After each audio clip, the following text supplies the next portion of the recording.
दिखला करो और क्षत्रिय कुमार को डरा रहा, क्षत्रिय कुमार को डरा रहा। ऐसा प्रतीत होता है उदयाचल पर्वत उड़ा रहा।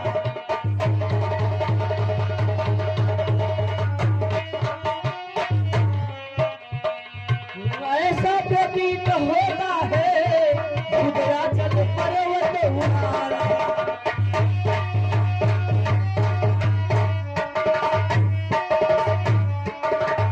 अरे मुनिनाथ, इस मत दिखाओ, इस परसे को देखकर डरने वाले नहीं है कि यहाँ कुमारपतिया कहू नाही।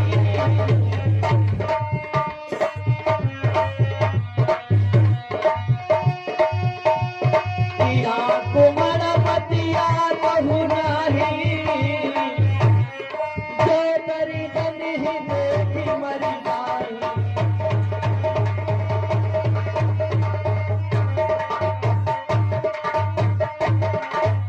हेलो हेलो हेलो, ये आगे दुल्हन और जड्ढी, दुल्हन जड्ढी साहब लाल, यानी 11 रुपया ये कलम बंद, ये राम के लिए है, ये लक्ष्मण के लिए, और 11 रुपया कलम बंद परशुराम के लिए है, और 11 रुपया कलम बंद हमारे लिए।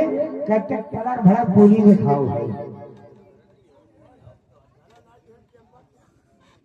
बोल बालक, इस स्पर्श को छिपा करके जाओ, इससे देख करके हम भयभीत होने वाले नहीं हैं। यानी इस फरसे का जरा भी खौफ नहीं है तुम्हें?